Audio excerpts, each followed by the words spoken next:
Chapter 28. Only Charlie Left. "Which room shall it be next?" said Mr. Wonka as he turned away and darted into the elevator. "Come on, hurry up, we must get going. How many children are there left now?" Little Charlie looked at Grandpa Joe, and Grandpa Joe looked back at little Charlie. "But Mr. Wonka," Grandpa Joe called after him, there's only Charlie left." Mr. Wonka swung around and stared at Charlie. There was a silence.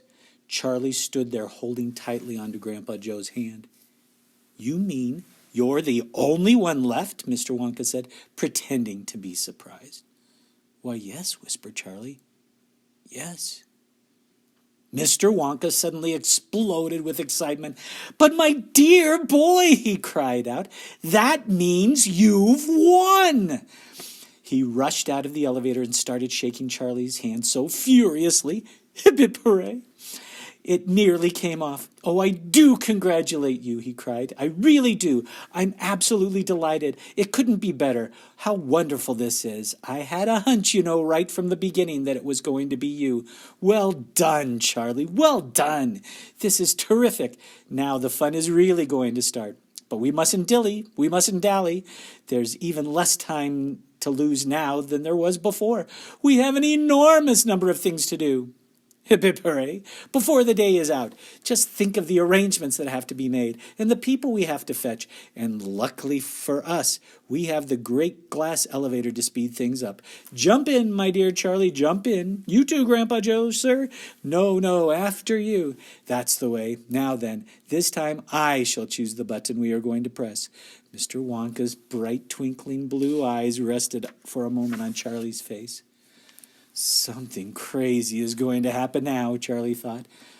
But he wasn't frightened. He wasn't even nervous. He was just terrifically excited. And so was Grandpa Joe. The old man's face was shining with excitement as he watched every move that Mr. Wonka made. Mr. Wonka was reaching for a button high up on the glass ceiling of the elevator. Charlie and Grandpa Joe both craned their necks to see what it said on the little label beside the button. It said, "Up and out." "Up and out," thought Charlie. "What sort of a room is that?" Mr. Wonka pressed the button. The glass doors closed. "Hold on," cried Mr. Wonka. Then, wham! The elevator shot straight up like a rocket. "Yippee!" shouted Grandpa Joe. Charlie was clinging on to Grandpa Joe's leg, and Mr. Wonka was holding a strap from the ceiling. And up they went. Up, straight up this time, with no twistings or turnings. And Charlie could hear the whistling of the air outside the elevator as the elevator went faster and faster. "Yippee!" shouted Grandpa Joe again. "Yippee! Here we go!" "Faster!" cried Mr. Wonka, banging the wall of the elevator with his hand. "Faster! Faster! If we don't go any faster than this, we shall never get through." "Through what?" shouted Grandpa Joe. "What have we got to get through?" "Ha! cried Mr. Wonka. "You wait and see. I've been longing to press this button for years, but I've never done it until now. I was tempted many times. Oh, yes, I was tempted. But I couldn't bear the thought of making a great big hole in the roof of the factory. Here we go, boys. Up and out." But you don't mean," shouted Grandpa Joe, "you don't really mean that this elevator—" "Oh, yes, I do," answered Mr. Wonka. "You wait and see. Up and out. But it's made of glass," shouted Grandpa Joe. "It'll break into 1,000,000 pieces." "I suppose it might," said Mr. Wonka, cheerful as ever. "But it's pretty thick glass all the same." The elevator rushed on, going up and up and up, faster and faster and faster, and then suddenly crash! And the most tremendous noise of splintering wood and broken tiles came from directly above their heads, and Grandpa Joe shouted, "Help! It's the end! We're done for!" And Mr. Wonka said, "No, we're not. We're through. We're out." Sure enough, the elevator had shot right up through the roof of the factory and was now rising into the sky like a rocket. And the sunshine was pouring in through the glass roof. In 5 minutes, they were 1,000 feet up in the sky. "The elevator's gone mad!" shouted Grandpa Joe.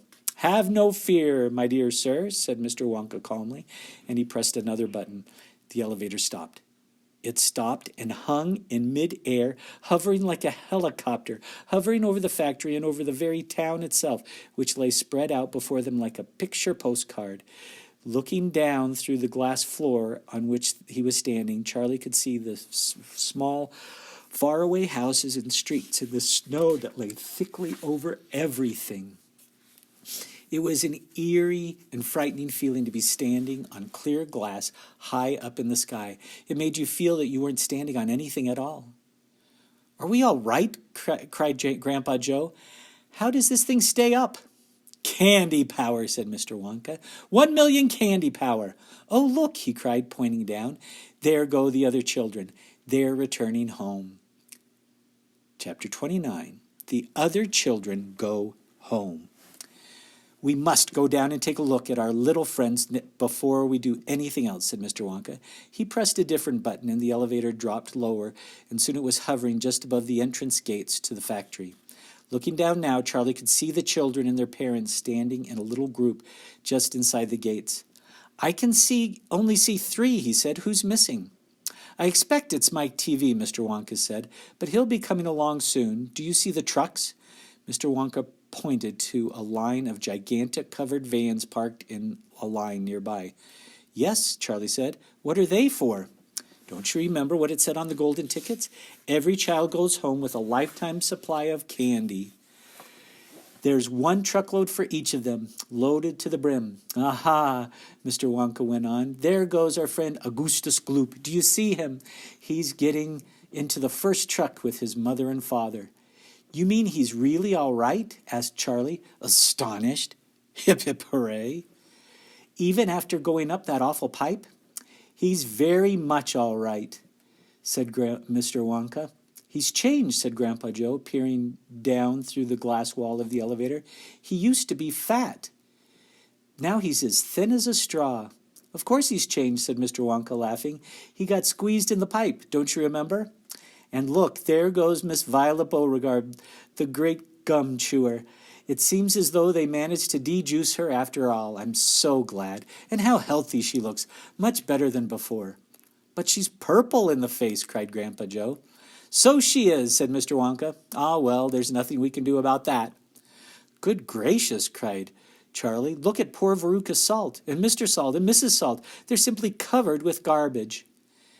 "And here comes Mike TV," said Grandpa Joe. "Good heavens, what have they done to him? He's about 10 feet tall and thin as a wire." "They've overstretched him on the gum stretching machine," said Mr. Wonka. "How very careless." "How dreadful for him," cried Charlie. "Nonsense," said Mr. Wonka. "He's very lucky. Every basketball team in the country will be trying to get him. But now," he added, "it's time we left these 4 silly children. I have something very important to talk to you about, my dear Charlie." Mr. Wonka pressed another button, and the elevator swung upwards into the sky. Chapter 30 is called Charlie's Chocolate Factory. I thought it was called Willy Wonka's Chocolate Factory. The great glass elevator was now hovering high over the town. Inside the elevator stood Mr. Wonka, Grandpa Joe, and little Charlie. "How I love my chocolate factory," said Mr. Wonka, gazing down. "Hip, hip, hooray." Then he paused and turned around and looked at Charlie with a most serious expression on his face.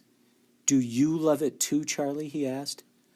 "Oh, yes," cried Charlie. "I think it's the most wonderful place in the whole world." "I am very pleased to hear you say that," said Mr. Wonka, looking more serious than ever. He went on staring at Charlie. "Yes," he said, "I am very pleased indeed to hear you say that. And now I shall tell you why." Mr. Wonka cocked his head to one side, and all at once the tiny twinkling wrinkles of a smile appeared around the corners of his eyes, and he said, "You see, my dear boy, I have decided to make you a present of the whole place. As soon as you are old enough to run it, the entire factory will become yours." Charlie stared at Mr. Wonka. Grandpa Joe opened his mouth to speak, but no words came out. "It's quite true," Mr. Wonka said, smiling broadly now. "I really am giving it to you. It's all right, isn't it?" "Giving it to him," gasped Grandpa Joe. "Hip, hip, hooray. You must be joking." "I am not joking, sir. I'm deadly serious." But, why should you want to give your factory to little Charlie?" Listen, Mr. Wonka said, I am an old man. I'm much older than you think. I can't go on forever. I've got no children of my own, no family at all. So who is going to run the factory when I get too old to do it myself? Someone's got to keep it going, if only for the sake of the Oompa Loompas. Mind you, there are thousands of clever men, hip hip hooray, who would give anything for the chance to come in and take over from me. But I don't want that sort of person. I don't want a grown-up person at all. A grown-up won't listen to me. He won't learn. He will try to do things his own way and not mine. So I have to have a child. I want a good, sensible, loving child, one to whom I can tell all my most precious candy-making secrets. Hip hip hooray, while I'm still alive. So that is why you sent out the golden tickets, cried Charlie. Exactly, said Mr. Wonka. I decided to invite 5 children to the factory, and the one I liked best at the end of the day would be the winner. But Mr. Wonka, stammered Grandpa Joe, do you really and truly mean that you are giving the whole of this enormous factory, hip hip hooray, to little Charlie? After all, there's no time for arguments, cried Mr. Wonka. We must go at once and fetch the rest of the family. Charlie's father and his mother and anyone else that's around. They can live in the factory from now on. They can all help to run it until Charlie is old enough to do it by himself. Where do you live, Charlie? Charlie peered down through the glass elevator at the snow-covered houses that lay below. It's over there, he said, pointing. It's that little cottage right on the edge of the town. That tiny little one. I see it, cried Mr. Wonka, and he pressed some more buttons, and the elevator shot down toward Charlie's house. I'm afraid my mother won't come with us, Charlie said sadly. Why ever not? Because she won't leave Grandma Josephine and Grandma Georgina and Grandpa George. But they must come too. They can't, Charlie said. They're very old, and they haven't been out of the house for 20 years. Then we'll take the bed along with as well, with them in it, said Mr. Wonka. There's plenty of room in this elevator for a bed. You couldn't get the bed out of the house, said Grandpa Joe. It won't get through the door. You mustn't despair, cried Mr. Wonka. Nothing is impossible. You watch. The elevator was now hovering over the roof of the Bucket's little house. What are you going to do? Cried Charlie. I'm going right on in to fetch them, said Mr. Wonka. How? Asked Grandpa Joe. Through the roof, said Mr. Wonka, pressing another button. No, shouted Charlie. Stop, shouted Grandpa Joe. Crash went the elevator right through the roof of the house into the old people's bedroom. Showers of dust and broken tiles and bits of wood and cockroaches and spiders and bricks and cement went raining down on the 3 old ones who were lying in bed, and each of them thought that the end of the world was come. Grandma Georgina fainted. Grandma Josephine dropped her false teeth. Grandpa George put his head under the blanket, and Mr. and Mrs. Bucket came rushing in from the next room. Save us, cried Grandma Josephine. Calm yourself, my dear, darling wife, said Grandpa Joe, stepping out of the elevator. It's only us. Mother, cried Charlie, rushing into Mrs. Bucket's arms. Mother, Mother, listen to what's happened. We're all going back to live in Mr. Wonka's factory, and we're going to help him run it, and he's given it all to me, and... What are you talking about? Said Mrs. Bucket. Just look at our house, cried poor Mr. Bucket. It's all in ruins. My dear sir, said Mr. Wonka, jumping forward and shaking Mr. Bucket warmly by the hand, I'm so very glad to meet you. You mustn't worry about your house. From now on, you're never going to need it again anyway. Who is this crazy man? Screamed Grandma Josephine. He could have killed us all. This, said Grandpa Joe, is Mr. Willy Wonka himself. It took quite a while for Grandpa Joe and Charlie to explain to everyone exactly what was happening, what had been happening to them all day. And even then they all refused to ride back to the factory in the elevator. Hip hip hooray. I'd rather die in my bed, shouted Grandma Josephine. So would I, cried Grandma Georgina. I refuse to go, hip hip hooray, announced Grandpa George. So Mr. Wonka and Grandpa Joe and Charlie, taking no notice of their screams, simply pushed the beds into the elevator. They pushed Mr. and Mrs. Bucket in after it. Then they got in themselves. Mr. Wonka pressed a button. The doors closed. Grandma Georgina screamed, and the elevator rose up off the floor and shot through the hole in the roof, out into the open sky. Charlie climbed onto the bed and tried to calm the three old people who were still petrified with fear. "Please don't be frightened," he said. "It's quite safe, and we're going to the most wonderful place in the world." "Charlie's right," said Grandpa Joe. "Will there be anything to eat when we get there?" asked Grandma Josephine. "I'm starving.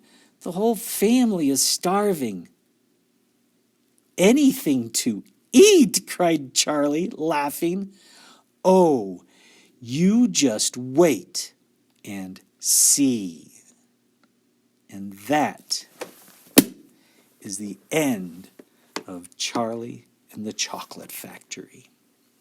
Next week, we're going to start the book Ramona the Brave, my very favorite book of all.